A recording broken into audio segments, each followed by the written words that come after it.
start. Honorable Chairman, sir, the Sarkaria Commission report is a highly fruitful report. It is a very serious document which has taken into account the totality of the political life in the country, and it has made some very important recommendations, though very wisely it has not touched the basic structure, the fundamental structure of our constitution, nor has it made any basic or radical institutional changes. If we go through the report, we will find that the main thread which is running through the entire report is unity and integrity of the country. That is why the Sarkaria Commission has laid stress again and again on a strong center and at the same time a strong state. In fact, our founding fathers were very wise people. When they were framing the constitution, they were foreseeing the events. They were very tall people and they knew what was going to happen. They could envisage, and so they envisaged that it is a strong center and a strong state that was required, and there is no contradiction between the two. They must live in harmony. They must work in harmony. That is the spirit of our constitution. If at the time of framing of our constitution there was need for a strong center, there is more need for it today. Sir, we are discussing something which will affect the future generations also. We are attempting to review the center-state relations after a very long time, and so we have to be objective.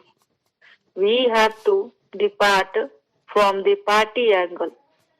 We have all to speak as true Indian in this august house, which is the upper house of Indian Parliament.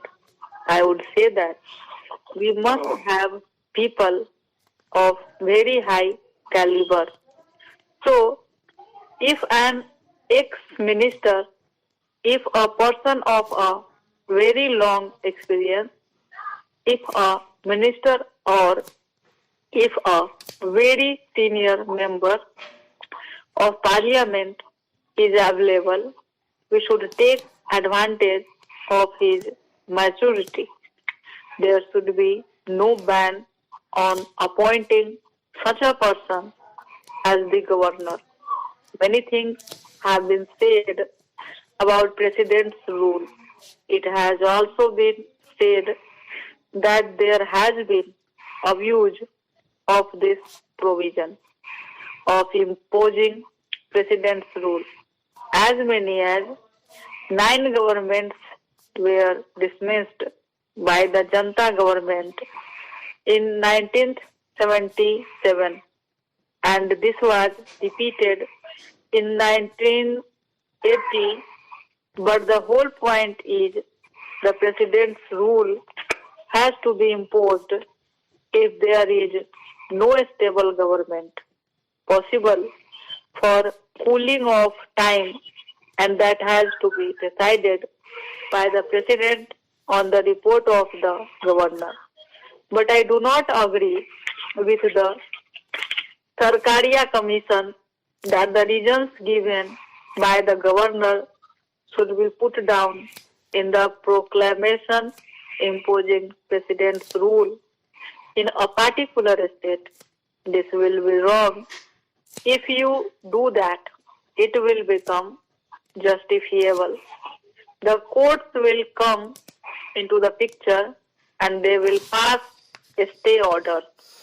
They will go into the regions, whether the regions are correct or whether the regions are justified or not. Therefore, I do not agree with this, sir.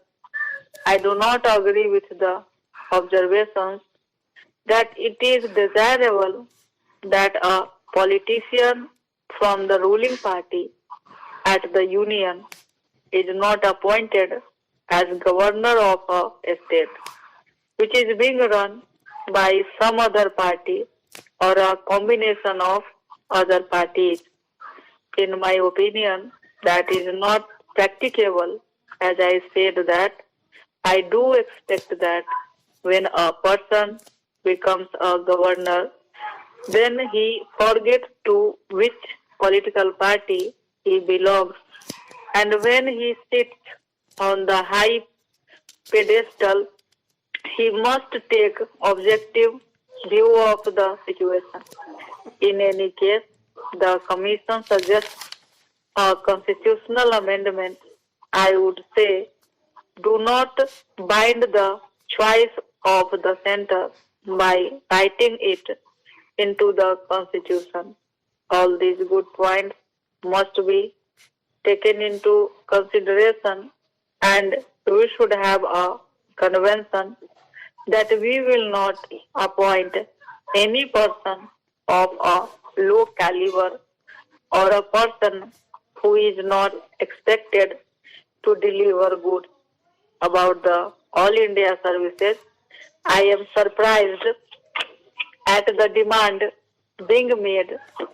In certain quarters, a memorandum was given to the Sarkaria Commission by some people that this should be abolished or that states should be allowed to opt out of it. This will strike at the very root of the principle of unity and integrity of the country, and it is against national integration. I am therefore glad that the Sarkaria Commission has rejected it. As far as All India Radio and Doordarshan are concerned, functional freedom is there. In regard to ordinances, there has been a lot of hue and cry about it. I would in this connection invite the attention of the House to the findings of the Wadhwa Commission. The Commission found that in Bihar, both the Janta and the Congress government were guilty of this. For years, they went on promulgating ordinances and renewing them. In my opinion, ordinances should be re-promulgated or renewed only in very exceptional circumstances. It is the responsibility of the state governments to quickly place the relevant bills before the legislature. As a journalist, I have been covering legislatures for the last 40 years and found that in the past, only in very exceptional circumstances, ordinances were being issued. But now, unfortunately, it has become a matter of course. It has become a matter of routine. Ordinances are promulgated and they are again and again renewed. Their life is extended. It is a mockery and misuse of the provisions of the Constitution. I am sure the Honorable Minister will look into this and will make it impossible for the state government to do such a thing. Recourse should be taken to this only in emergencies and in very tight situations. This provision should not be misused so long as the Planning Commission is concerned. The demand for giving it autonomy or giving it an exalted status, in my opinion, is meaningless.